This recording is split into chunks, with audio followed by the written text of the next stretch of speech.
Assalamualaikum warahmatullahi wabarakatuh.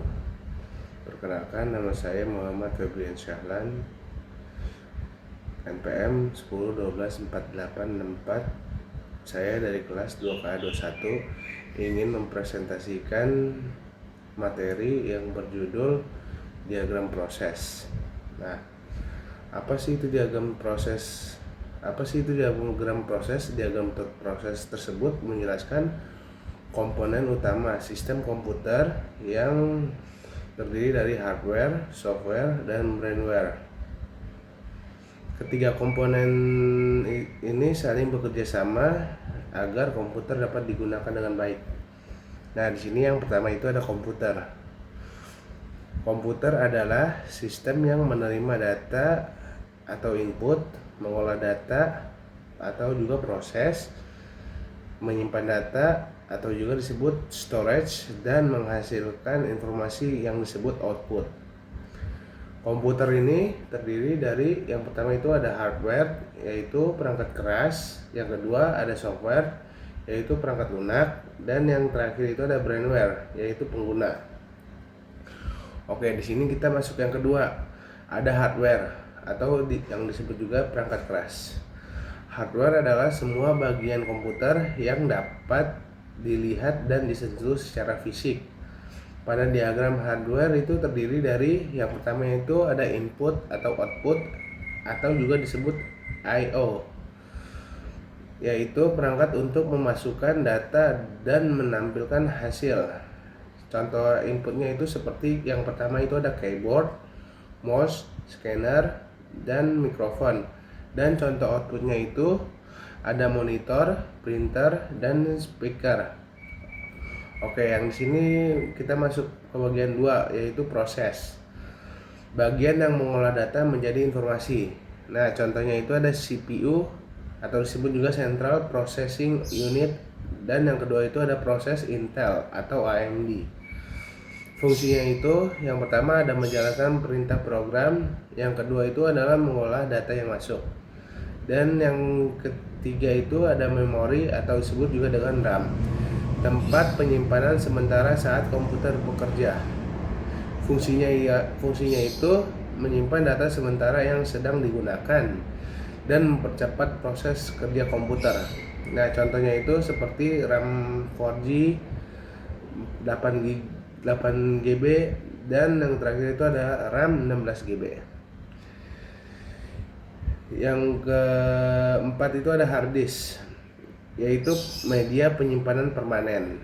Fungsinya itu menyimpan sistem operasi.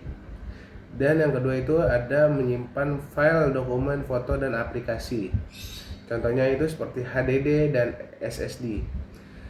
Yang kelima itu ada interpreter, yaitu bagian yang menerjemahkan instruksi program agar dapat dipahami komputer. Fungsinya itu mengubah bahasa pemrograman menjadi bahasa mesin. Contohnya itu Python interpreter. Yang ke-6 itu ada kernel, inti dari sistem operasi. Fungsinya itu menghubungkan software dengan hardware. Dan yang kedua itu ada fungsinya mengatur penggunaan CPU, RAM, dan perangkat lainnya. Yang ketujuh itu ada keamanan, komponen yang menjaga sistem dari ancaman. Contohnya itu seperti antivirus dan firewall. Fungsinya itu melindungi data dari virus, malware. Dan yang terakhir itu ada jaringan. Jaringan yaitu perangkat yang memungkinkan komputer terhubung dengan komputer lain atau internet. Contohnya itu ada LAN card, modem, router, dan WiFi adapter. Yang ketiga itu ada software atau perangkat lunak. Software adalah program yang mengatur dan menjalankan fungsi komputer. Software itu dibagi menjadi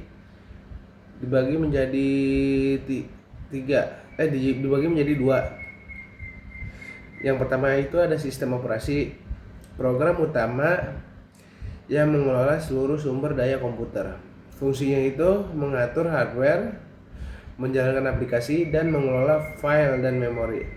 Contohnya itu seperti Windows, Linux, dan macOS. Pada diagram dicontohkan Windows, dan yang kedua itu ada program aplikasi. Program yang digunakan untuk membantu pekerjaan pengguna. Fungsinya itu seperti membuat dokumen, mengolah data, mendesain gambar, dan mengakses internet. Contohnya itu seperti Microsoft Word, Microsoft Excel, PowerPoint, dan Google Chrome. Nah, dan yang keempat itu ada brainware atau pengguna. Brainware adalah orang yang menggunakan dan mengoperasikan komputer. Tanpa brainware, komputer tidak dapat dimanfaatkan secara maksimal. Operator, orang yang menjalankan komputer dan aplikasi. Tugasnya yaitu yang pertama ada menginput data, mengoperasikan program, dan mengelola hasil pengolahan data. Contohnya itu seperti mahasiswa, admin, kasir, dan pegawai kantor. Nah, di sini alur kerja diagram yang pertama itu ada brainware atau operator memberikan perintah kepada komputer. Yang kedua itu perintah dijalankan oleh software atau sistem operasi dan program aplikasi. Yang ketiga itu ada software menggunakan hardware untuk memproses data. Yang keempat itu ada data masuk melalui perangkat input. Yang kelima itu ada CPU melakukan proses dengan bantuan RAM. Yang keenam, data dapat disimpan di hard disk. Yang ketujuh, hasil ditampilkan melalui perangkat output. Dan yang terakhir itu semua komponen bekerja bersama sehingga pengguna memperoleh informasi yang dibutuhkan. Sekian presentasi saya. Apabila ada salah kata mohon dimaafkan. Wassalamualaikum warahmatullahi wabarakatuh.